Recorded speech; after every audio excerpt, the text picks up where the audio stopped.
સોલંકી વંશનો પહેલો શાસક આવે છે મૂળરાજ, ઈસવીસન 942 થી લઈને 997. એના પછી આવે છે ચામુંડરાજ, ઈસવીસન 997 થી 1010. એના પછી આવશે વલ્લભરાજ. આ વલ્લભરાજે વધારે શાસન નહીં કર્યું. એના પછી આવશે દુર્લભરાજ. દુર્લભરાજે 1010 થી લઈને 1022 સુધી કર્યું. એના પછી નાગરાજનો પુત્ર આવશે ભીમદેવ પહેલો, જે ઈસવીસન 1022 થી લઈને 1064 સુધી કર્યું.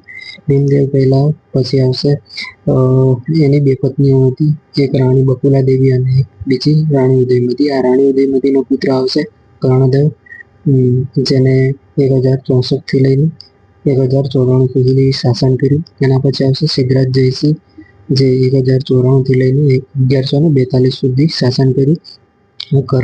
સિદ્ધરાજ જયસિંહની વંશાવલી આગળ ના વધી એટલે રાણી બકુલા દેવીના વંશનો રાજગાદી આવે છે, જે ક્ષેમરાજ બકુલા દેવીનો પુત્ર ક્ષેમરાજ, એનો પુત્ર છે દેવપ્રસાદ, એનો પુત્ર ત્રિભુવનપાળ. આ ત્રિભુવનપાળનો પુત્ર ગાદી આવે છે, જેનું નામ છે કુમારપાળ, જે 1043 થી લઈને 1173 સુધી શાસન કરે છે. એના પછી એ કુમારપાળનો ભાઈ મહિપાળ છે, એ પણ શાસન નહીં કરતો.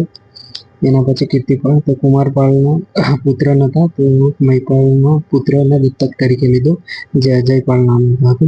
તો અજયપાળ 1173 થી લઈને 1174 સુધી શાસન કરે છે. અજયપાળનો પુત્ર છે મૂળરાજ બીજો, જે 1174 થી લઈને 1178 સુધી રાજ કરે છે.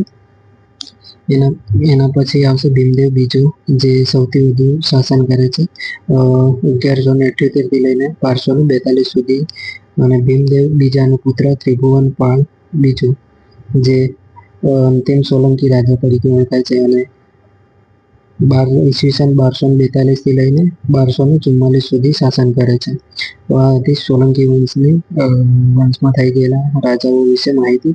તો મિત્રો, તમને અમારી માહિતી ગમી હોય તો ચેનલને જરૂરથી સબસ્ક્રાઈબ કરજો અને તમારા ફેમિલી મેમ્બરમાંથી પણ આપણી ચેનલને સબસ્ક્રાઈબ કરાવો, જેથી કરીને સબસ્ક્રાઈબર વધે તો એવી જ રીતે અમને પણ ઉત્સાહ વધે તમારા માટે નવું લાવવા માટે. ચાલો તો મળીએ છીએ નેક્સ્ટ શોર્ટમાં.